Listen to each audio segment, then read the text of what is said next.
پہلا موقع تھا تو ہم نے اس پہ پلے کارڈز پہ لکھ لیا تھا کہ مسٹر پریزیڈنٹ ویئر از مائی سن. ابو نے یہ پکڑا ہوا تھا, بیٹی نے یہ پکڑا ہوا تھا, mister president where is my father. اس طرح کے ہم لوگوں نے بنائے تھے.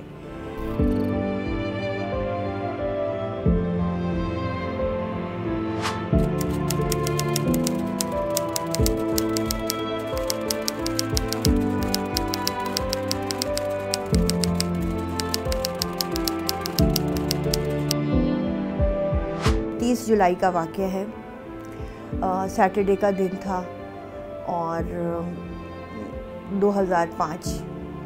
اس میں یہ اور ان کے دوست پشاور جا رہے تھے. ان کی ڈیبو سے بکنگ ہوئی ہوئی تھی, ڈیبو بس سروس سے. مگر جب وہ چلے گئے اس کے بعد ان کی کوئی کال نہیں آئی, کچھ نہیں. اور جب وہ واپس بھی نہیں آئے اور نہ ہی ان کا فون ملا تو ہم بہت پریشان ہو گئے. اور ہمارا پہلے یہ خیال تھا کہ شاید کوئی ایکسیڈنٹ ہوا ہے یا کوئی ایسا واقعہ پیش آیا ہے کہ وہ ہم سے رابطہ نہیں کر پا رہے. تو جب ان کے دوست سے رابطہ کیا جہاں یہ جا رہے تھے, عبدالغنی بھائی, تو پتہ چلا کہ وہ وہاں نہیں پہنچے. تو اس سے پھر ہم بہت زیادہ پریشان ہو گئے اور پھر بھاگ دوڑ شروع کی. پھر میں بالکل اس طرح ہو گئی جیسے کہ ہسٹیرک ہوتے ہیں. I was not aware of my self کہ مجھے ہو کیا رہا ہے. وہ نے سمجھایا کہ پولیس میں جانا ضروری ہے, لازمی ہے. تو ہم پولیس کے پاس گئے اور رپورٹ لکھوائی. پھر ابو کے بہت اچھے جو کمانڈوز کے ساتھی بھی تھے اور ان سے جونیئر بھی تھے, پرویز مشرف, تو ابو نے کہا کہ میں ان کے پاس جاتا ہوں. ابو نے خط لے کے گئے ان کے پاس. عید کا موقع تھا, انہیں خط دیا تو انہوں نے کہا کہ اچھا راجہ صاحب آپ کا بیٹا نہیں مل رہا. تو ابو نے کہا کہ جی. انہوں نے کہا اچھا ٹھیک ہے, میں پتہ کرتا ہوں. ہمیں ایک امید ملی. اس کے 5 مہینے بعد, یعنی 2006 کی بات میں بتا رہی ہوں, کہ پریزیڈنٹ کے آفس سے ملٹری سیکریٹری کا فون آیا اور انہوں نے کہا کہ آپ کا بیٹا زندہ ہے. So that was the first like breath of air which we had, کہ ایک سکون ملا, ایک تسلی ملی کہ ہاں وہ زندہ ہے. تو اس کے بعد پھر ابو نے انسسٹ کرتے رہے کہ مجھے بتائیں کہ کیا اس کی ویئر اباؤٹس ہیں, میں خود ٹرائی کروں گا, میں خود جاؤں گا. تو انہوں نے کہا کہ نہیں, مجھے اتنا ہی آرڈر تھا آپ کو بتانے کا. تو خیر اس کے بعد پھر وہی ڈیڈ لاک شروع ہو گیا کہ ہم لوگ مارے پھر رہے ہیں, ہر جگہ جا رہے ہیں, کچھ سمجھ نہیں آ رہی کیا کریں کیا نہ کریں. ابو کے کافی جونیئر تھے, ابو کے آرمی میں ایڈجوٹنٹ رہے تھے وہ اعجاز شاہ صاحب, بریگیڈیئر اعجاز شاہ, جو ان کے پاس ابو گئے. انہوں نے بھی کہا کہ کرنل صاحب میں کچھ کرتا ہوں. مگر ہر ایک ہمیں کہتا تھا کہ ہم کرتا ہوں, مگر ہوتا کچھ نہیں تھا. اس سے ہمیں بڑی پریشانی بڑھتی جا رہی تھی. 1 سال گزر گیا. مسعود کے میں پرانے دوستوں سے ملی, سب مطلب that was a daily struggle. یہ نہیں تھا کہ ہم ایک بھی دن گھر میں بیٹھے, کبھی کہیں جا رہے ہیں, کبھی کسی سے مل رہے ہیں.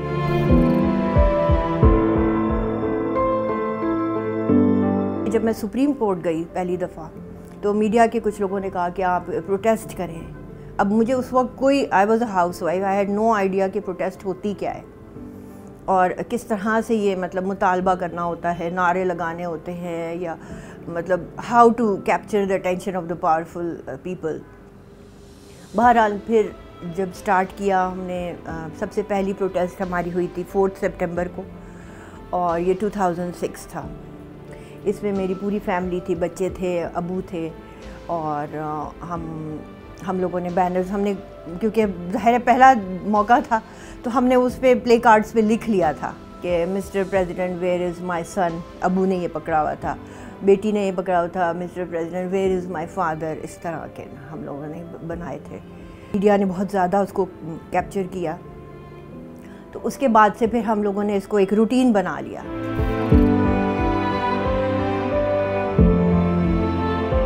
اسی طرح کا جو سب سے پہلا کریک ڈاؤن ہم پہ ہوا تھا, جو ہم ظاہر ہے کیونکہ ہمیں اتنا پتہ نہیں تھا کہ آرمی کے خلاف ہم نے بات نہیں کرنی یا ہم نے کوئی ان سے اپنا حق نہیں مانگنا, ہم GHQ کی طرف مارچ کرنا شروع کر دیا.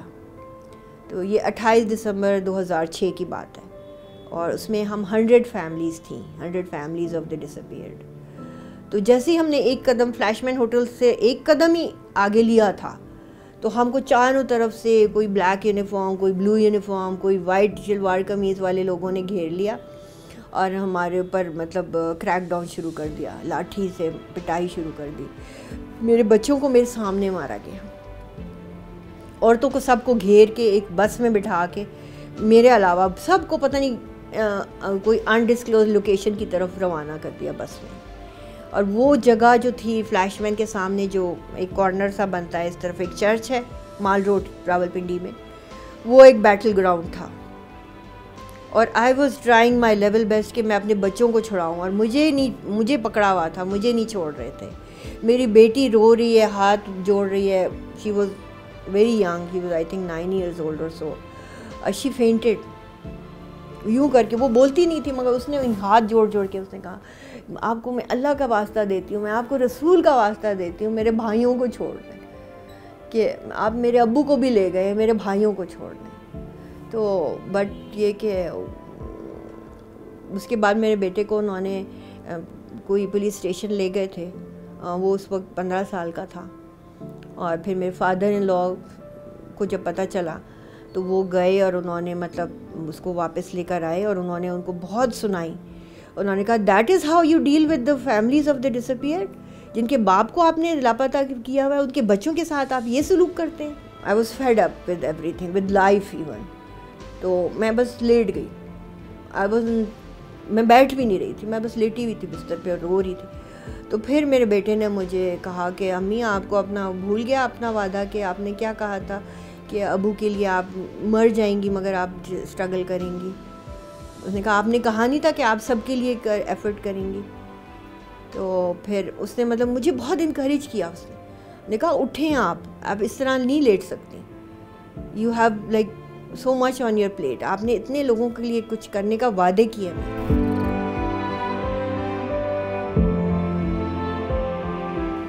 اور جب سپریم کورٹ کے لیے ہم نے سوچا کہ ہم سپریم کورٹ میں کیس داخل کریں تو پتہ چلا کہ ہمارا کیس پہلے سے سپریم کورٹ میں سو موٹو نوٹس کے طور پہ لیا جا چکا ہے، کیونکہ مسعود کے بارے میں خبریں آ رہی تھیں، اخباروں میں آ رہے تھے کہ فیمس بزنس مین لاپتہ ہو گئے اور 5 مہینے گزر گئے، اتنا ٹائم گزر گیا نہیں پتہ چلا.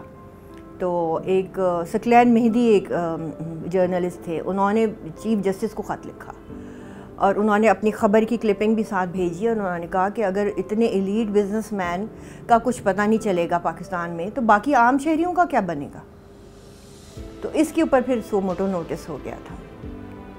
جب میں ان کے سامنے کھڑی ہوئی چیف جسٹس کے سامنے اور ہمارا کیس لگا ہوا تھا تو مائی لائر اسٹارٹیڈ پلیڈنگ. تو چیف جسٹس نے کہا کہ نہیں، آپ سائڈ پر ہو جائیں کیونکہ یہ سو موٹو کیس ہے اور اس میں the victim یا the aggrieved party doesn't need any lawyer. The judge himself is the lawyer of the aggrieved. تو اس سے مجھے بڑا حوصلہ ملا. تو پھر اس کے بعد پھر میں ہی آگے بڑھ گئی، پھر میں نے ہی بات کی، میں نے پلیڈ کیا.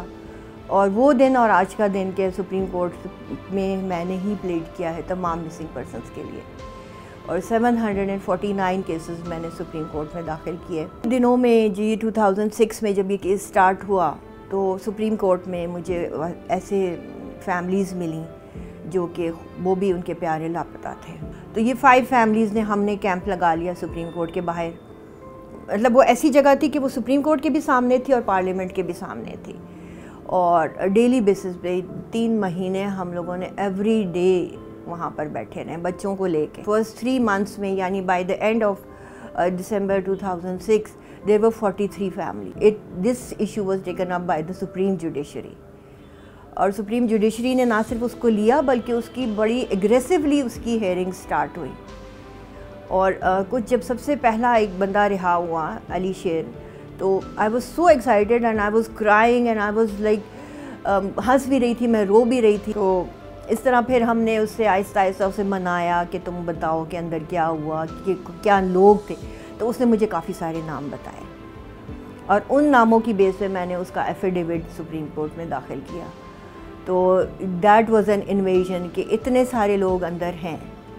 اس نے کہا کہ کم از کم 300-400 لوگ سے میں ملا ہوں ڈیورنگ مائی کیپٹیوٹی. پھر افتخار چودھری صاحب کو بڑا اس پہ غصہ آیا اور انہوں نے ایک دن بہت مطلب جوش میں کہا کہ کیا ہم ٹرک میں ڈال کے آپ کو ایفیڈیوٹس دیں، اتنے زیادہ ایفیڈیوٹس ہیں. اور ہم کسی کو بھی بلا سکتے ہیں. ہم کو پتہ ہے کہ یہ کہاں پر ہیں سارے لوگ, and we can call even generals. تو یہ بات آپ کو پتہ ہے کہ ایک ڈکٹیٹر پرویز مشرف جو کہ was occupying dual office as president and as chief of army staff as well, تو ان کو یہ بات بہت بری لگی, اور انہوں نے کہا کہ جب اتنے نام بھی ایفیڈیوٹس میں آ گئے ہیں تو یہ ایک سلسلہ شروع ہو گیا لوگوں کے واپس آنے کا.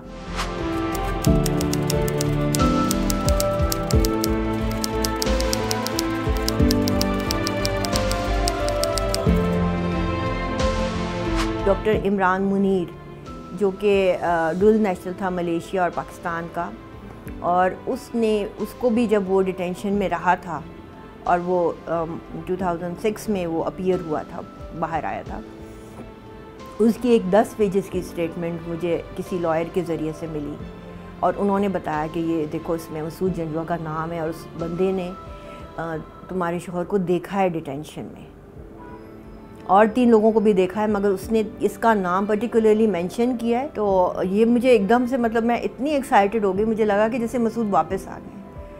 تو پھر میں نے ایک اپلیکیشن ڈالی, اس میں جو ہوتی ہے CMA اس کو کہتے ہیں, سول مسلینس اپلیکیشن, کہ اگر آپ کے کیس میں کوئی نئی بات آتی ہے تو وہ آپ عدالت کو اس کے بارے میں بتاتے ہیں. تو یہ ایک بریک تھرو تھا میرے لیے. مگر right when he appeared chief justice was out of office, اور جب عدلیہ بحال ہوئی 2009 میں, تو مجھے امید تھی کہ سب سے پہلے مسنگ پرسن کا کیس سٹارٹ کریں گے. 3 مارچ 2009 کو عدلیہ بحال ہوئی, مگر نومبر آ گیا اور ان لوگوں نے کوئی بھی اس کا نام ہی نہیں لیا کسی نے ڈس اپیئرنس کے کیسز.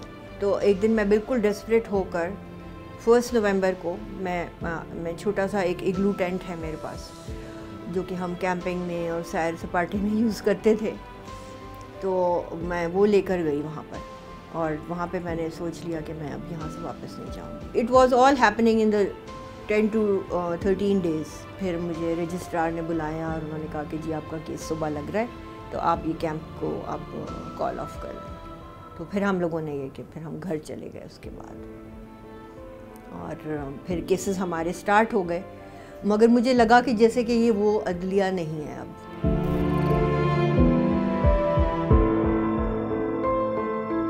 2011 میں جیسے میرا کراچی جانے کا پروگرام تھا, تو کیونکہ میرا فون ٹیپ ہوا ہوگا, تو انہوں نے کہا کہ آپ نہیں جائیں گی, اگر آپ جائیں گی تو آپ کا جنازہ تیار ہے. اور یہ کوئی کال مجھے کر رہا تھا کوئی ملیشیا کے نمبر سے. تو میں نے کہا آپ کون ہیں؟ کہ میں آپ کا خیر خواہ ہوں, اور میں آپ کا خیر خواہ ہوں, اسی لیے میں آپ کو بتا رہا ہوں کہ آپ یہ.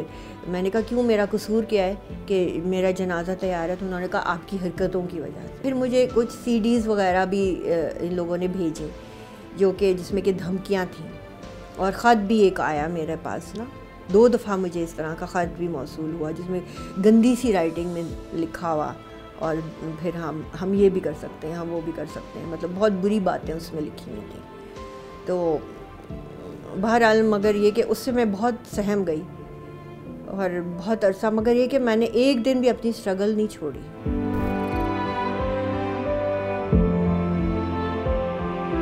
خون کا نام نہیں تھا ہمارے گھر میں, میرے بچوں کو کوئی کھانا دینے والا نہیں تھا, کیونکہ مجھے اتنا ہوش نہیں تھا کہ میں گھر میں دیکھوں کہ کیا پک رہا ہے نہیں پک رہا. جو بھی ہوتا تھا بچے خود ہی کھا لیتے تھے, اسکول جانے کا نام ہی نہیں تھا کچھ بھی.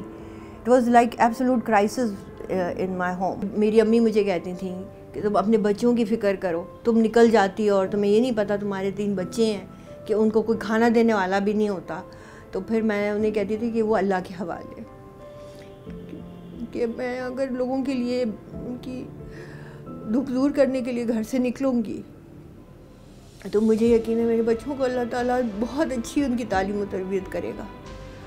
اور ایسا ہی ہوا, اللہ کے فضل سے وہ اتنی جلدی میں چیور ہو گئے, وہ میرا سہارا بن رہے ہیں, میری بیٹی اور میرے بیٹے دونوں. میں چاہتی تھی کہ مسعود بھی یہ سب کچھ دیکھتے کہ کیا مطلب بچوں کی کامیابیاں کیا ہوتی ہیں. گریجویشن تینوں کی میں صرف میں اکیلی گئی, تو مسعود کا بھی حق تھا کہ وہ بھی اپنے بچوں کی گریجویشن دیکھتے, ان کا بھی حق تھا کہ ان کی بچوں کی شادیوں کو دیکھتے.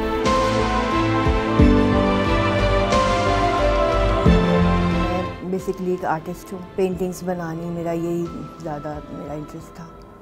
پھر مسعود کی آرٹ گیلری تھی اور میری وہاں پر ان سے ملاقات ہوئی, ان کی جب آرٹ گیلریز تھیں.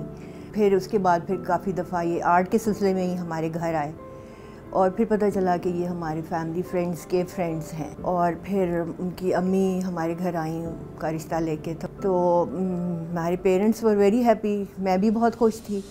اور اس طرح یہ 1989 میں ہماری شادی ہوئی. اور اس وقت سے لے کے جب تک یہ واقعہ ہوا ہماری زندگی خوشیوں سے بھری ہوئی تھی. اور مسعود کو بہت زیادہ شوق تھا سیر کرنے کا, پہاڑی علاقوں میں جانے کا, ناردرن علاقوں میں. تو ہمارے 3 بچے اللہ تعالیٰ نے ہمیں دیے. بچوں کو اتنا پیمپر کیا کہ حد نہیں. مطلب بیٹی کے ساتھ وہ تقریباً گڑیا بھی کھیلتے تھے. تو اس طرح کا شخص جب اچانک غائب ہو تو ظاہر ہے کہ ایک بہت سخت تکلیف ہوگی.